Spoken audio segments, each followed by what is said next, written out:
नमस्कार, मैं अंजलि चौधरी। आज नजीब को गायब हुए लगभग 2 महीने बीत गए हैं। विरोध प्रदर्शनों का दौर ठंडा हो चला है। टीवी चैनलों ने भुला दिया है नजीब नाम, पर एक माँ अपने बेटे को कैसे भुला दे, इसलिए उसने फिर इस ठंडे माहौल को नजीब के नाम से गर्म करने की कोशिश की है।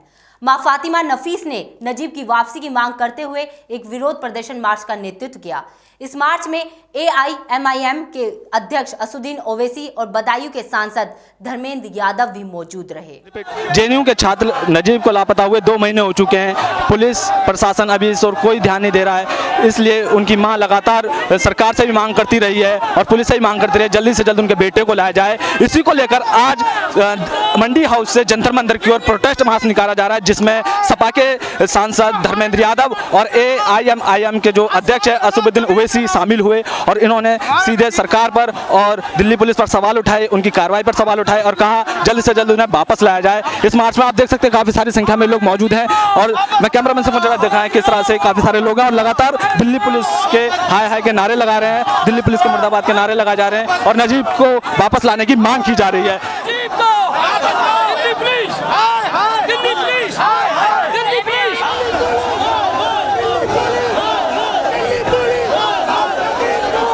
रोती बिलखती माँ जब भी हिम्मत बांधकर कुछ बोलती है तो अपने बेटे को ही पुकारती है।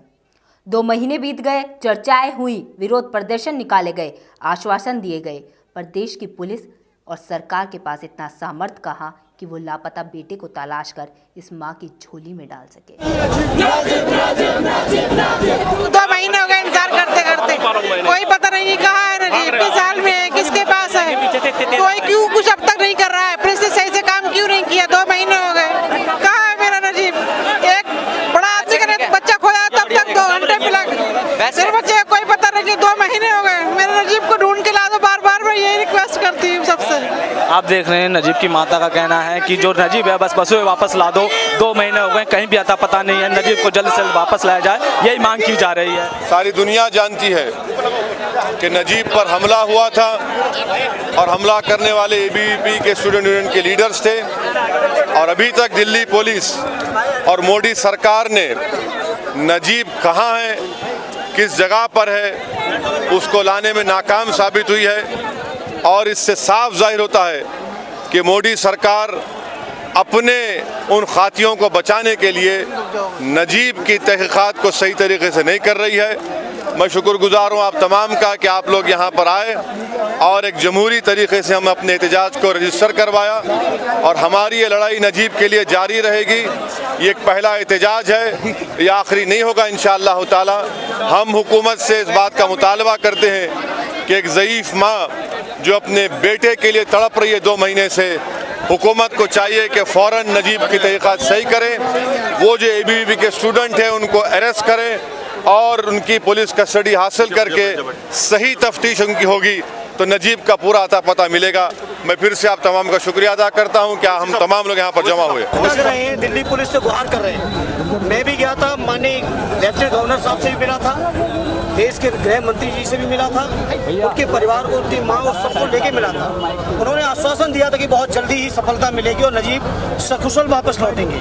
आज 2 महीने हो गए हैं, नजीब का वापस लौटना दूर, अभी तक कोई सूचना तक नहीं आई है। मैं समझता हूँ दिल्ली पुलिस की पूरी तरह से असफलता है और आज का ये प्रदर्शन, ये मार्च जो लोग चाहते हैं नजीब को, वो सब आज दिल्ली की सड़कों पर है और इसलिए है, कोई हमारा सरकार से विरोध नहीं है, लेकिन हम चाहते हैं कि हमारे क्षेत्र का नौजवान नजीब अहमद जो JNU जैसी यूनिवर्सिटी का मेधावी छात्र है वो वापस आए, सकुशल लौटे और जिन लोगों के खिलाफ FIR हुई है आज तक उनकी जांच नहीं हुई, कोई कार्रवाई नहीं हुई है, आज तक कोई कार्रवाई नहीं हुई है।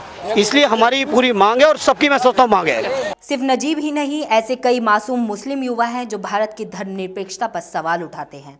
ऐसा ही एक मामला 8 साल पहले सामने आया जब तारिक कासमी और खालिद मुजाहिद को पुलिस और खुफिया एजेंसियों का शिकार होना पड़ा।